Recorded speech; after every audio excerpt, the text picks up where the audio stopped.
Okay, we're going to go ahead and get started. I am Rebecca Gibson King, Communications Director for the Oregon Employment Department. Today's speakers are Gail Kremenauer, State Employment Economist, David Gerstenfeld, OED Director, and Karen Madden-Hubblebaugh, Paid Leave Oregon Director. Couple of quick notes. This call is being recorded and we will post the recording online and send out the link to everybody who RSVP'd after the briefing. We will take questions after the remarks. And if you have any technical difficulties or are otherwise unable to ask your question, you can always email us at communications@employ.oregon.gov, and we will be happy to help you out. I will now turn it over to Gail Kremenauer. Go ahead, Gail. Thank you, Rebecca. Good afternoon, everyone, and thanks for joining us today. This morning, the Employment Department released the jobs numbers and unemployment rate for Oregon in October. Employers dropped 4,600 jobs from non-farm payrolls, and the unemployment rate was 3.6%. The largest job losses in October occurred in professional and business services, with a loss of 1,600 jobs. The leisure and hospitality sector, so Oregon's hotels, restaurants, bars, entertainment places, they lost 1,500 jobs over the month. Construction saw a relatively large job gain over the month, adding 1,500 jobs. Construction employment in Oregon is at an all-time high with a total of 123,000 jobs as of October. Now, stepping back and looking more broadly, the dynamic of monthly job growth in Oregon has changed over the past year. After nearly 2 years of consistently having job gains month after month during the recovery from the pandemic recession, we've seen that over the past year, in nearly half of all months, Oregon has a net gain of jobs, and in the other half, there's a net loss like we saw in October. And even though we've seen a recent slowdown in job gains over the past few months, Oregon employers still added about 44,000 jobs over the past year. That's an increase of 2.3%. Private healthcare and social assistance accounted for about 1 out of every 3 jobs that were added over the past year. Employment grew by 16,300 jobs, which was a gain of 6%. The largest job losses over the past year occurred in Oregon's manufacturing sector, which declined by about 4,400 jobs. That's a drop of 2.3%. Within the manufacturing sector, there are 2 big, broad categories. The first is durable goods, which are things that are meant to last at least a few years, and the other is non-durable goods. Over the past year, non-durable goods employment, things like food and beverage, paper manufacturing, they've seen together a gain of 500 jobs over the past year. Durable goods, on the other hand, has declined by 4,900 jobs over the past year. Now, looking at Oregon's labor force numbers, as I mentioned, the unemployment rate in Oregon was 3.6% in October. And that's just slightly above the record low unemployment rate of 3.4%, which we were at in July and August. Oregon's unemployment rate in October was also slightly below the rate of 3.9% for the US. Now, the size of Oregon's labor force has declined slightly by about roughly 40,000 people in 2023. Demographic trends and specifically retirements are driving this change. Oregon's labor force has stabilized over the past few months, though, and actually had its first small uptick of the year in October. Now, ongoing low unemployment and trends such as retirements have been among the contributors to employers' ongoing difficulty filling job openings. At any given time in the first 9 months of this year, Oregon's private employers had about 71,500 job openings. While that's down from those peaks we saw that were near 100,000 at points in 2021 and 2022, that's still well above pre-pandemic norms. Over the past couple of years, Oregon has either had more job openings than unemployed people, or at best, a 1-to-1 ratio of job openings to unemployed people. And we're at that 1-to-1 ratio in Oregon right now. That means it's still a tight labor market where it's hard for employers to find enough workers to fill all the vacancies out there. Between January and September of this year, employers identified 6 out of 10 job openings, so that's about 43,000, as difficult to fill at any given time. With unemployment at or near record lows recently, it's not surprising that the most common difficulty employers cite for filling their job openings is a lack of applicants. For 37% of all difficult to fill job openings in Oregon, employers say there are too few or no applicants for the job. The next most commonly cited difficulty for filling vacancies is a lack of qualified candidates. Now, in these cases, which are about 26% of all hard-to-fill job openings this year, employers are typically looking for some mix of education and specific knowledge or experience related to their industry. The third most common difficulty filling job vacancies is something that we call unfavorable working conditions. These are things that are described by employers as overnight on-call or temporary work. Others include job descriptions, working outdoors in the rain, and routinely lifting heavy objects or things like that. These account for 7% of all hard-to-fill job openings in Oregon this year. And taken together, these three categories of job vacancies, the ones that have a lack of applicants, a lack of qualified candidates, or unfavorable working conditions, account for 7 out of 10 hard-to-fill jobs in the state.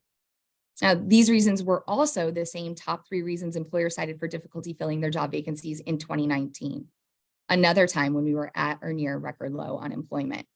So the difficulties they face now are similar to pre-pandemic times, but larger in scale and more visible. With that, I'll hand it over to Director David Gerstenfeld with more comments. Thank you.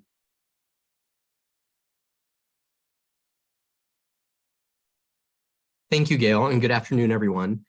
Today, we're announcing the 2024 contribution rates for both unemployment insurance and paid leave Oregon. Every November 15th, we notify Oregon employers of the rates for the following calendar year. We recently mailed employers their annual notice and will also post their individual employer rate information in their Francis online accounts. Employer payroll taxes go into the Oregon Unemployment Insurance Trust Fund, which in turn pays for unemployment benefits to Oregon workers when they're out of work through no fault of their own.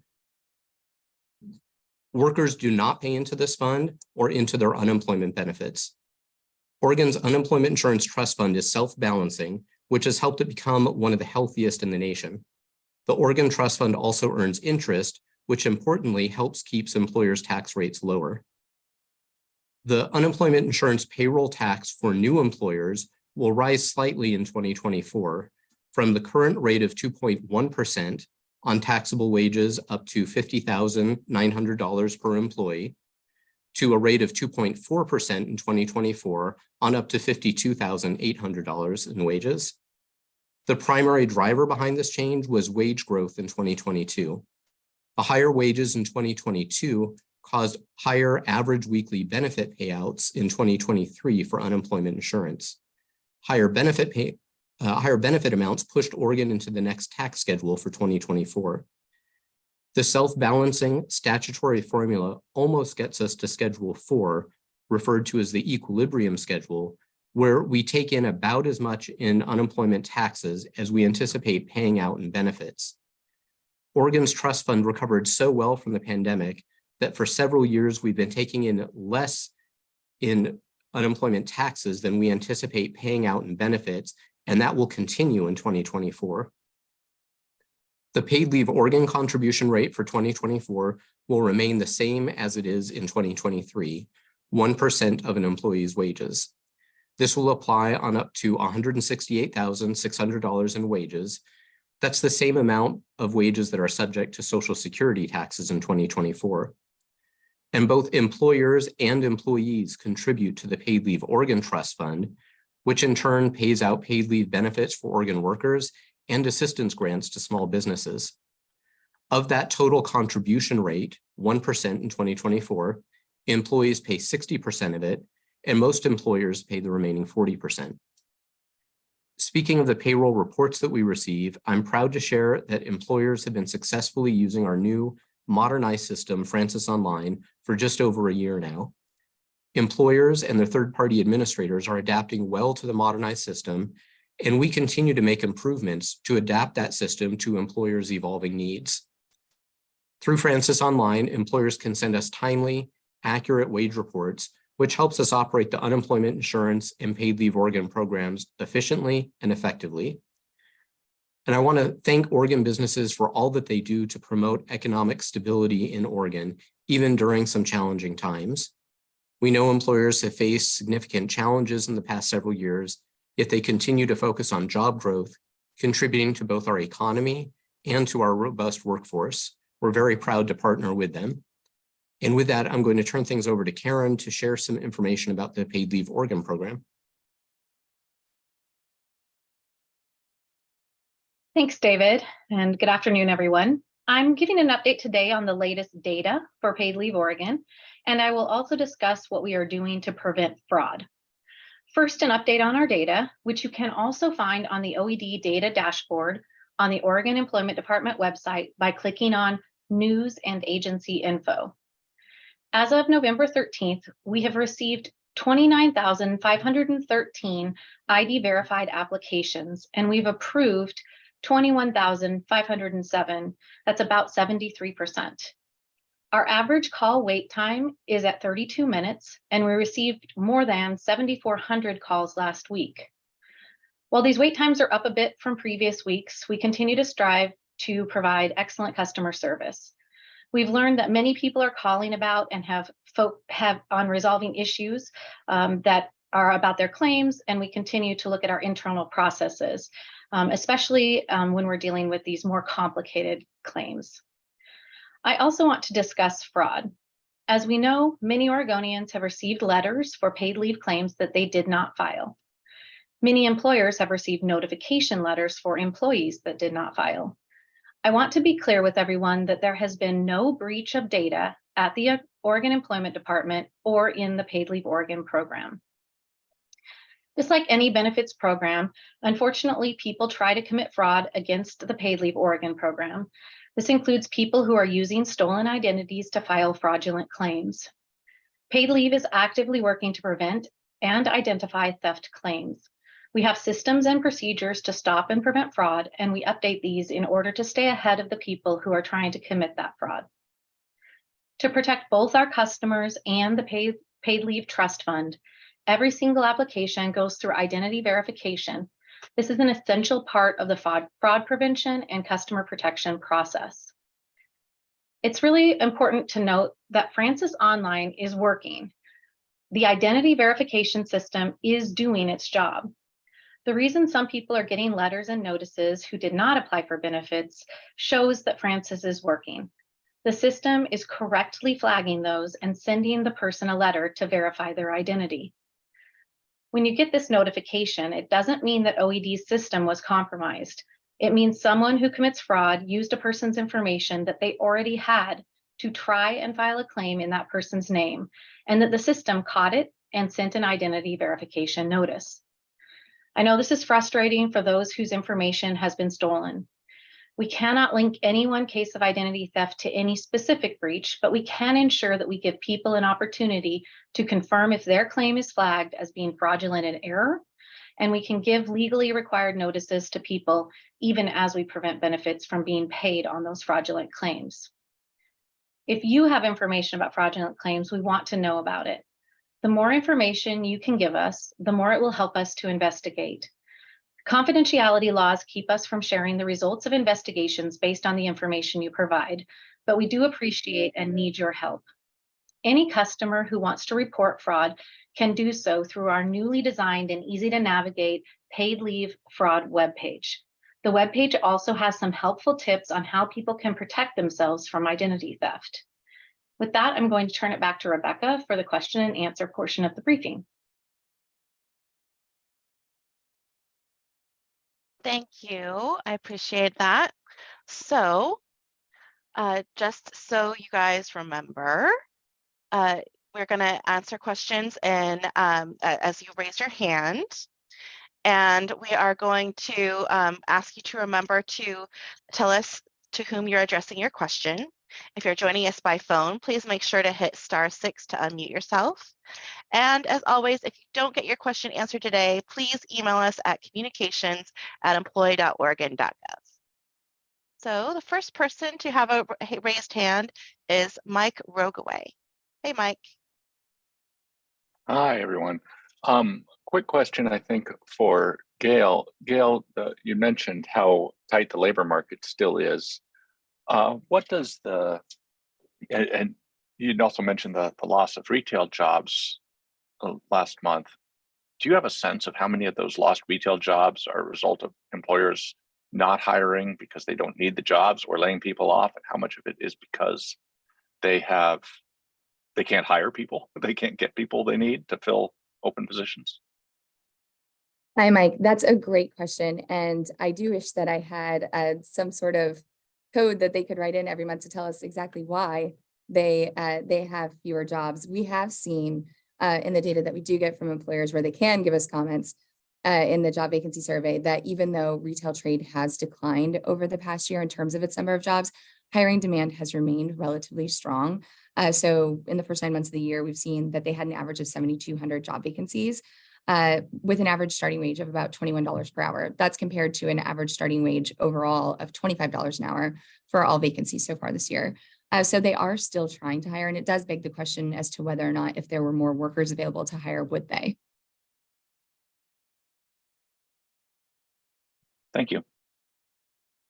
Did I see you put your hand up, Peter? Did you change your mind?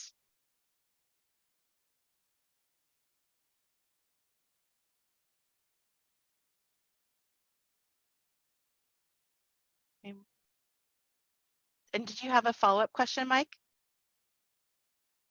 Okay, I'm not seeing any hands. Yes, sorry, I apologize. I was on mute. Yes, I do have one follow-up for Karen Okay. and David. My question regarding fraud is to what degree, on both UI and PLO, to what degree is fraud impeding your ability to promptly process and pay claims?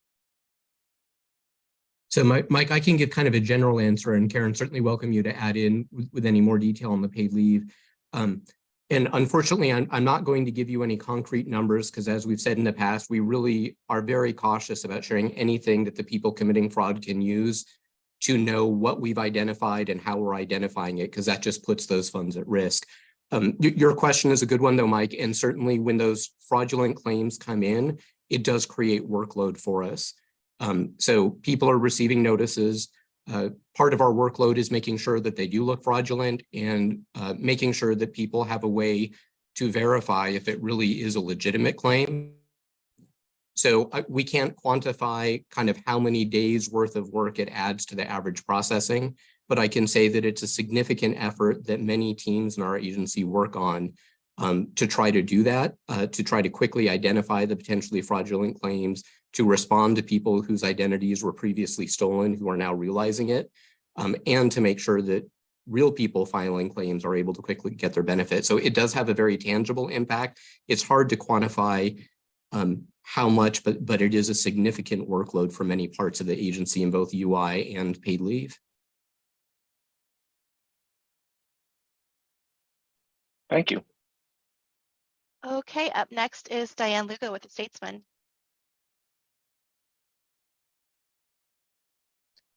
Helps when I let you talk, huh? There you go. Okay, hello.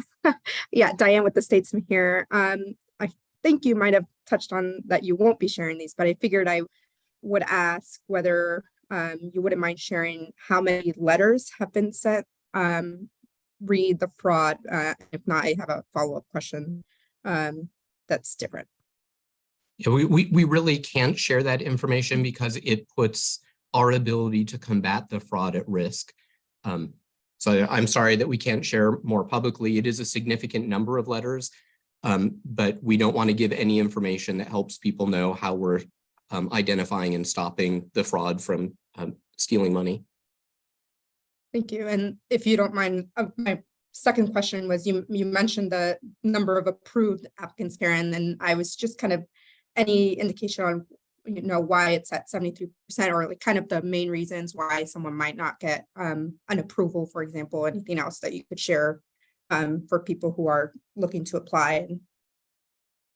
We'll always have sort of less than 100% approval rating. That's just those that have been processed. So that number I gave is actually processed. It could include denials. And so those are kind of the approved, but we always have like the last few weeks of claims that we're still working. And so that's why that'll never be like 100%. In terms of places where people might not be getting their applications approved, though, that would be things like they don't meet the eligibility requirements, they don't meet the income requirements. Some people apply with the state trust, but their employer has an equivalent plan, and so they're covered elsewhere. And then, of course, fraud is another reason why people might be denied. And does that answer your question? It does. Thank you. Great. And next we have Peter. Go ahead, Peter. Okay, you got me? Yep, Yeah. we got Okay. you. Okay, this one's for David. How is the trust fund working that since you negotiated with legislature a plan to refill the trust fund without giving too big a hit to employers in their rates? How's that mesh with the 2021 legislation? So Peter, I think you're referring to House Bill, I believe 3389, where Oregon saw something that not many states have, which was a really collaborative approach from the business community and the worker community, bipartisan, bicameral legislators really looking at that unemployment insurance trust fund. It's played out really largely as intended. It was able to give some immediate short-term relief to a large number of Oregon employers. It stopped the kind of unusual impact of the pandemic from influencing employers' unemployment insurance tax rates. It made some long-term structural adjustments. So while it created a significant workload internally for the employment department to make those changes, in terms of the health of the trust fund, it's doing well. It provided the type of relief to employers in the short and long term that was anticipated. So I really see that as a successful piece of legislation that a lot of people work together to make sure it helped the economy recover. All right. And my other question is more general, and I don't know who would want to take it, but the state economists gave their quarterly report this morning before legislative committee, and they do see some signs of slowing in the economy, but they also pointed out that, for example, as Gail mentioned, the number of jobs that are unfilled, and they didn't cite the hard to fill number, but they said there are still plenty of jobs waiting to be filled. So they're not, well, they say they think they see a slowing in the economy. It certainly is not a dead stop. So are we seeing, and Oregon still in their unemployment rate still is less than the national rate. So are we seeing signs of the national policies to slow down the economy working, or is that something that we can draw from these numbers? Gail, I think this one's yours. Thanks, Peter. I'll go ahead and give it a shot. So I was unable to tune in this morning, which was unfortunate. I typically do. What I will say just for the employment department is that we have several signs that we track, indicators to see how the health of the economy is going. And as I mentioned, we have seen that hiring has slowed down in Oregon in the past few months, but we're still seeing 44,000 jobs added over the past year. That's a pretty healthy amount. And if we were starting to see signs of a real economic slowdown or reversal, we wouldn't expect to see, kind of ongoing job gains. Again, yes, job openings is another one where, as I mentioned, we're right around that 71,500 mark at any given time in the first 9 months of the year. Prior to the pandemic recession, the largest number of job openings Oregon had was about 67,000. So we're still at a pretty high level there. And we wouldn't expect to see this ongoing high level of job openings if we had already started experiencing some sort of economic downturn. Then also, again, we're still seeing strong gross domestic product or GDP gains, and we're still seeing relatively low unemployment insurance claims. And all of those are among the factors. There are others as well, but that I'm looking at when I'm thinking about what's happening in terms of the economy. And we have seen some things slow down a little bit, but we haven't seen any drastic reversals at this point. Okay, I think that answers the question. A lot of the discussion was on their scenario about what if net migration to the state ends up being zero for a prolonged period of time, and they did give some numbers on that, but that's not a question I'm asking here. Yeah, I would add on to that any slowdowns in net immigration, which people moving here from other states and other areas is the primary way that Oregon's grown our labor force and been able to grow faster than the US over the past few decades. Any slowdowns that we see in that creates an additional crunch in terms of having enough available workers to fill jobs or or in Oregon's ability to continue growing faster than the US in the years to come, it does pose a potential risk. The economist said that since World War II, I think that 4 years of Oregon having a net decrease in population, 2022 was the only year not connected with the other 3 were in the 1980s. And I was here for that when the economy went, I was in Southern Oregon there, and the economy went completely, particularly in that part of the state. But they said there are some numbers coming up both from Portland State and the census that will give some better indication of whether this is part of a trend or just whether 2022 was an aberration. So thank you. Thank you, Peter. I do not see any other raised hands. I'm going to give people just a beat here to raise their hand if they want a question answered today. And I am not seeing any, so I'm going to go ahead and close this media briefing. As a reminder, this call was recorded, and we will send out a link to everybody who RSVP'd. We will also post it on the media page for Oregon Employment Department. The website is oregon.gov/employee. Thank you for participating today.